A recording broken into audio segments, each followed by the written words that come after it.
توب ستوريز من وطن الكرامة.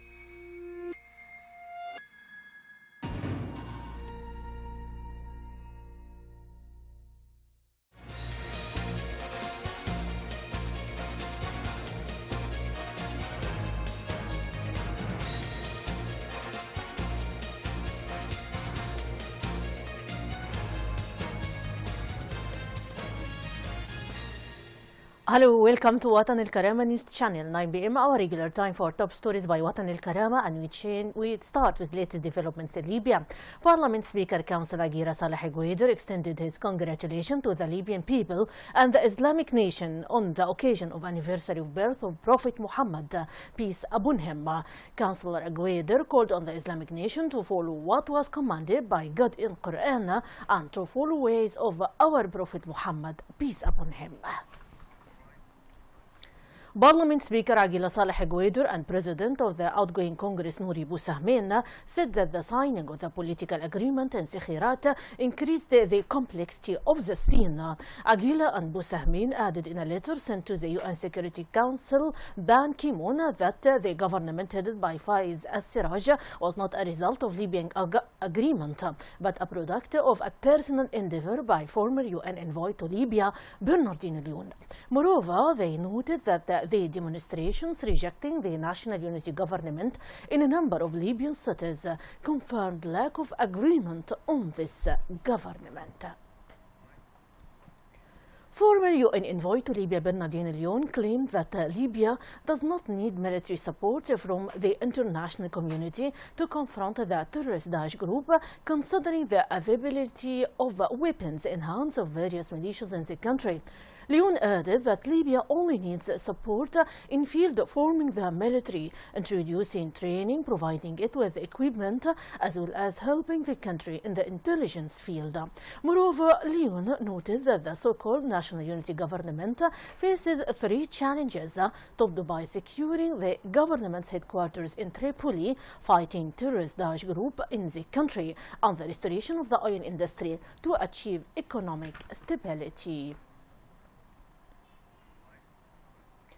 Tunisian Prime Minister Habib al-Said and head of the so-called National Unity Government, Faiz al-Siraj, agreed in Tunisia to enhance cooperation between the two countries in fighting terrorism.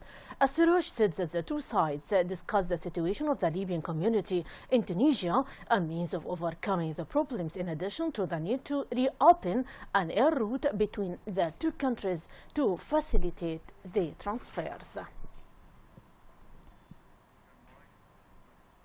Canadian Defense Minister Harjit Sagan warned of the danger of terrorists in places like Libya and Sinai in Egypt.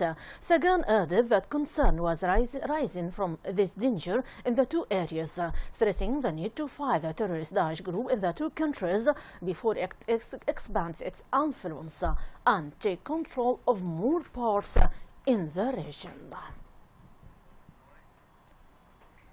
Terrorist Daesh group published on its website media pages on video clips for its elements wearing police uniform in the city of Sirte. Video showed a number of men wearing clothes similar to the Afghan dress and black masks covering their faces and carrying machine guns. A media source further said that the video included a speech delivered by a masked terrorist claiming that the group fully took control of Sirte and formed security forces to protect the city. And still in Libya, and now from Derna, the General Command of the Arab Libyan Armed Forces tasked a committee led by Brigadier General Ramadan Atiyatullah al-Barasi in coordination with Omar al-Mukhtar operations with liberating Derna. This comes at a time when terrorist Daesh group bombed the east coast area in Derna with mortars and rocket type C5, and the group snipers also injured a citizen and a child. Clashes continues with heavy artillery in more than one district. And now my audience will transfer to the Arab arena, and my news item now from Yemen. The United Nations Security Council today voiced alarm at breaches of a ceasefire in Yemen that was introduced alongside UN brokered peace talks aimed at ending a civil war between the exiled government and Iranian allied Houthi rebels. The 15-nation council issued a statement noting its deep concern at the number of violations of the cessation of hostilities committed during the talks. The approved declaration came out of the council meeting on Yemen, the first public session on the conflict since it began 9 months ago. The statement also emphasized that the cessation of hostilities and compliance with related Security Council resolutions should lead to a permanent and comprehensive ceasefire. The council also expressed its concern at the dire humanitarian situation in Yemen, which continues to worsen. The United Nations says the conflict has killed nearly 6,000 people. And two Iraq government forces expected to dislodge terrorist Daesh militants from the western Iraqi city of Ramadi within days, state television said today, citing Army Chief of Staff Lieutenant General Uthman al-Ghanimi.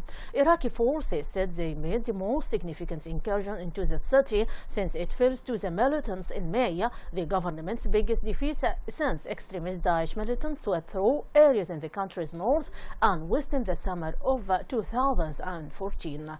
If Ramadi is captured, it will be the second major city after Tikrit to be retaken from the extremist Daesh group in Iraq. It will provide a major psychological boost to Iraqi security forces after the militant group seized a third of Iraq last year. Iraq's army forces began advancing yesterday on the last district held by militants in the center of Ramadi. Before the start of the attack, Iraqi intelligence estimated the number of terrorist Daesh militants enriched in the center of Ramadi at between 2,050 and 300.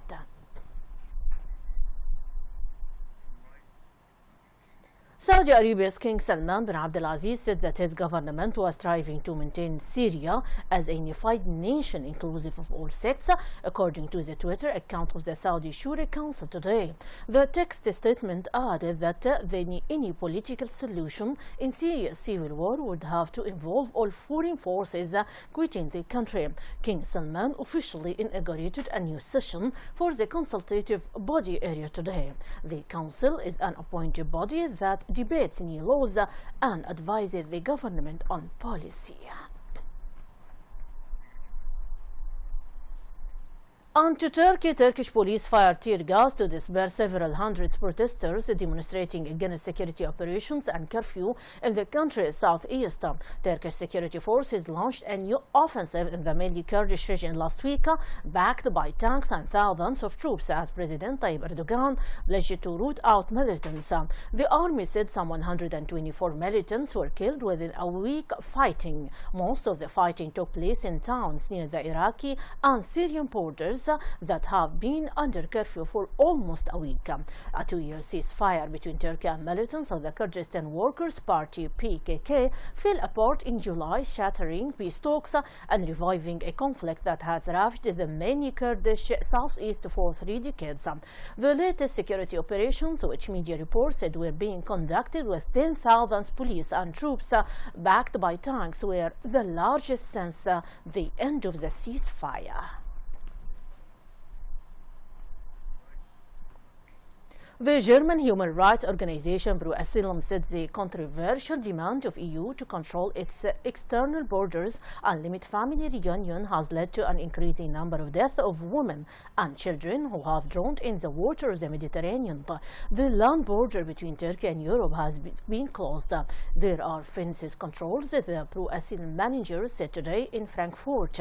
Using dignities is the only way possible. It's still not legal. It's only possible with lots of money for traffickers, but it is only enhanced to escape the war in Syria, the misery of the refugee camps where there is hunger. Pro Asylum demands the right for the migrants to reunite with their families, as this would actively decrease the number of deaths at sea. Pro Asylum said the numbers of minors arriving in Greece has risen from 16% in June to 28% in November 2015. The number of women from 11% to to 17%, quoting in their press release the official data of the UN Refugee Agency, UNHCR. My audience, that is the wrap-up of our top stories for today. For much more, you can check our website www.watanelkarama.tv. Thanks very much for being with us. My greeting, Rانيا البليدى.